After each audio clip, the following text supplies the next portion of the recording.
Esse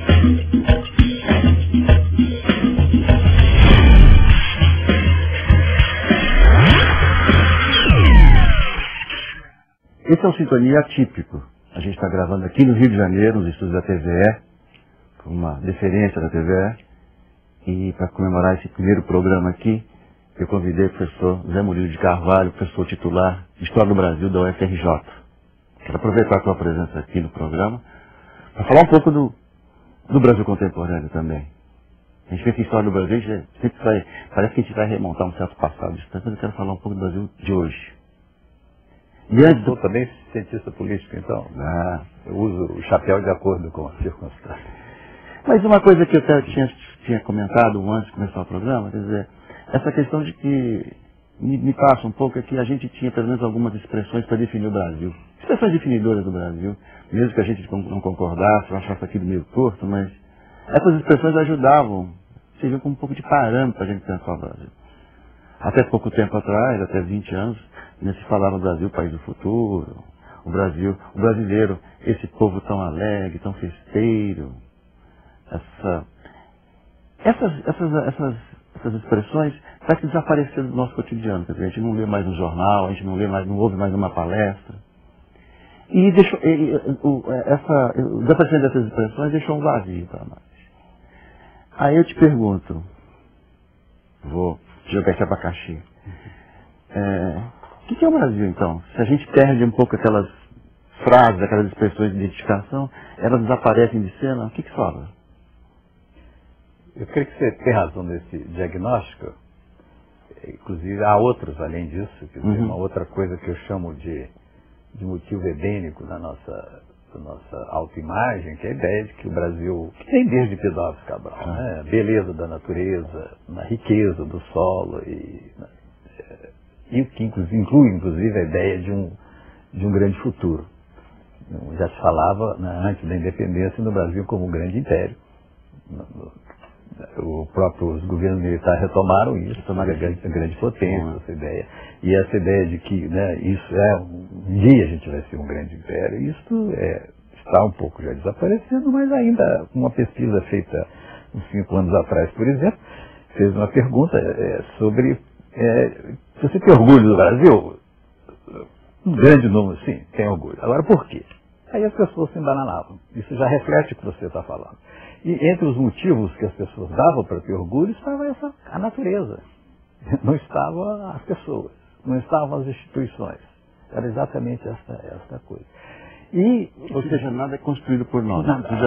Já veio. Eu cito sempre aí uma crônica do Machado de Assis, que ele levou um estrangeiro para ver a cidade do Rio, subiu ali onde era o colégio jesuítas, no castelo, mostrou a cidade. No final do dia, o cara virou as costas para a cidade, olhou a Bahia e falou: mas que natureza que vocês têm.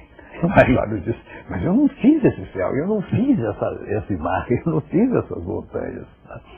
E, no entanto, tudo isso, inclusive, já está deteriorado, já está poluído, as florestas estão indo embora, etc. No entanto, as pessoas continuam falando nisso sem realmente ter orgulho da história do país, e ter orgulho do que é. Então, aí vem a sua pergunta. Eu creio que a perda um pouco disso, desse otimismo, dessa coisa, até certo ponto não é ruim, porque é a perda de uma ilusão. Era um mundo ilusório que as pessoas viviam e que, em certo sentido, não interessa. O que interessa é realmente o progresso do país, o bem-estar da população, etc.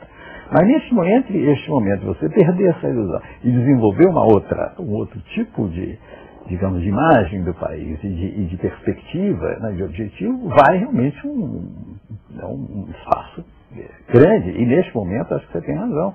Quer dizer, a última eleição presidencial retomou um pouco esse tipo de expectativa, mas no último ano isso tudo foi por água abaixo. Então realmente eu creio que estamos num momento complicado.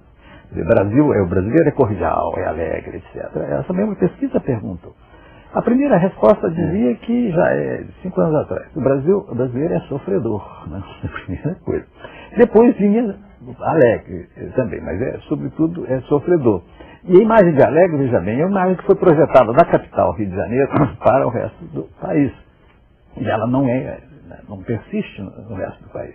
E, sobretudo, realmente, a coisa de que é fundamentalmente um sofredor. Então, tudo isso está passando por uma mudança, mas, repito, eu creio que não é mal. Não Agora, a impressão que se tem, quando a gente fala do brasileiro, dessas pesquisas, é que ele se dissocia um pouco do Brasil. Quer dizer, ele fala assim, mas os governos, o governo, eles lá, eu uso muito assim, eles lá em Brasília, como se eu, cidadão brasileiro, eu brasileiro, não tivesse, digamos assim, compromisso ou relação, ou não tivesse responsabilidade. De onde vem isso, assim, quer dizer, essa dissociação entre eu brasileiro e os rumos do país? As pessoas às vezes ficam um pé atrás quando você recua muito na história para explicar coisas do presente. Mas, veja bem, desde que não se parta da posição de que nós somos prisioneiros do passado, que obviamente não somos prisioneiros do passado, mas a ideia de que a cultura tem traços que tem uma grande longevidade, isso é verdade. O que você está dizendo tem a ver com a nova cultura nossa, que até hoje persiste, de não cidadania. Isto é, que eu chamei uma vez num trabalho de estadania. Isto é, a pessoa acha que o Estado é que tem a obrigação de resolver esses problemas e não ela. Cidadania. Eu chamei de cidadania, porque as pessoas querem se integrar nos benefícios, nas benesses do Estado. E aí dá de tudo, dá de caixa 2, essas coisas todas que são, todo mundo quer emprego público e quer depender disso. E, portanto, a ideia embutida aí é isso. Eu não tenho nada a ver com isso. Quem resolve os problemas é o governo, é o Estado. Isso não é problema meu. O que é, fundamentalmente, uma total falta de ideia de um cidadão ativo. Porque o Estado eu corrijo. O deputado é corrupto, eu não voto nele. Eu caço, ajudo, tem um mecanismo de caçar mandato, etc. Então, mas isso não passa. Reclama-se, mas não se faz nada. Que é realmente um tipo de visão quase que passiva diante desses males e é uma maneira fácil de se livrar da culpa. Não, esse é problema mesmo, não é meu. Obviamente é problema de todo mundo. Mas é uma álibi. É uma álibi que as pessoas usam. Agora, a gente é um ano eleitoral agora. É um ano que as expectativas se renovam, claro, tudo isso acontece. E queria te perguntar uma coisa sobre o presidente Lula, Luiz Inácio Lula da Silva. Eu já li alguns artigos recentemente sobre, digamos assim, sobre uma suposta recaída populista, em termos de comportamento dele. Esse esforço dele de conversar, de ter contato direto com o seu eleitor, digamos, como brasileiro, nessas viagens dele. Esse conceito de populismo é um conceito que a gente usa demais, usa muito assim, até com uma certa irresponsabilidade, talvez agora, certas vezes. Eu queria saber se o senhor concorda com essa observação que eu já li várias vezes, em alguns jornais, em alguns comentários, assim, em alguns ensaiozinhos rápidos. O senhor acha que o presidente Lula tem esse viés, digamos assim, esse traço?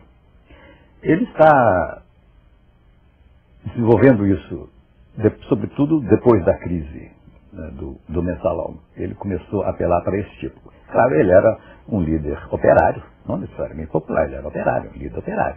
E para ganhar a eleição ele ampliou realmente esse público ao qual ele se dirigia, mas aí ampliou, incluindo classe média, incluindo muita gente.